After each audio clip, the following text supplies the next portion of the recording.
प्रातःकाल का समय था। गुरुकुल में हर दिन की भांति गुरुजी अपने शिष्यों को शिक्षा दे रहे थे। आज का विषय था आत्मा। आत्मा के बारे में बताते हुए गुरुजी ने गीता का ये श्लोक बोला, नैन छिदन्ति शस्त्राणि नैन दहति पावक न चैन क्लेदन्त्यापो न शेष्यति मारुत। अर्थात आत्मा को न शस्त्र छेद सकते हैं, न अग्नि जला सकती है, न जल उसे गला सकता है और न हवा उसे सुखा सकती है। इस आत्मा का कभी विनाश नहीं हो सकता है, ये अविनाशी है। ये सुनकर एक शिष्य को जिज्ञासा हुई। वो बोला, किंतु गुरुवर ये कैसे संभव है? यदि आत्मा का अस्तित्व है, वो अविनाशी है, तो भला वो इस नाशवान शरीर में कैसे वास करती है और वो हमें दिखाई क्यों नहीं देती? क्या सचमुच आत्मा होती है? गुरुजी मुस्कुराए और बोले, पुत्र आज तुम रसोई घर से एक कटोरा दूध ले लेना और उसे सुरक्षित अपने कमरे में रख देना और कल इसी समय वो कटोरा लेकर यहाँ उपस्थित हो जाना।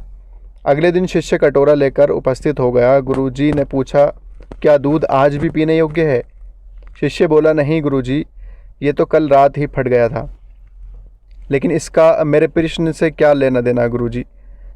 शिष्य की बात काटते हुए बोले, आज भी तुम रसोई में जाना और एक कटोरा दही ले लेना और कल इसी समय कटोरा लेकर यहाँ उपस्थित हो जाना।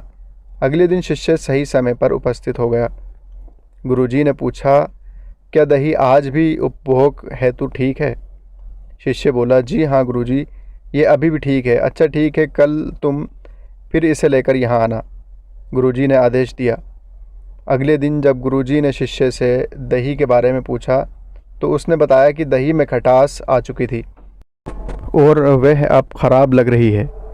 इस पर गुरुजी ने कटोरा एक तरफ रखते हुए कहा, कोई बात नहीं, आज तुम रसोई से एक कटोरा घी लेकर जाना और उसे तब तक लेकर आना जब वो ख़राब हो जाए। दिन बीतते गए पर घी ख़राब नहीं हुआ और शिष्य रोज़ खाली हाथ ही गुरु के समक्ष उपस्थित होता रहा।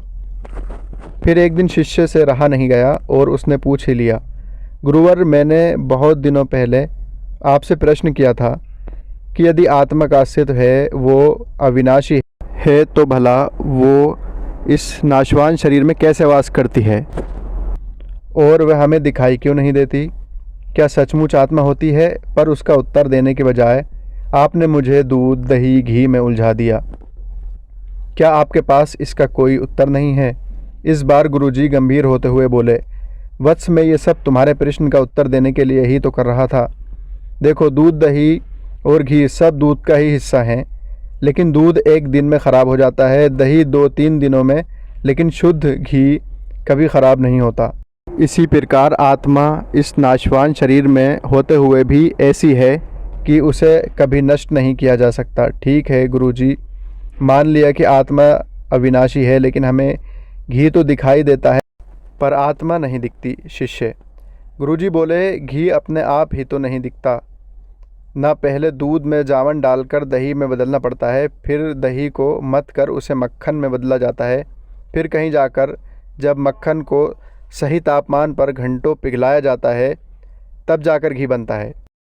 हर इंसान आत्मा का दर्शन यानी आत्मदर्शन कर सकता है, लेकिन उसके लिए पहले इस दूध रूपी शरीर को भजन रूपी जामन से पवित्र बनाना पड़ता है।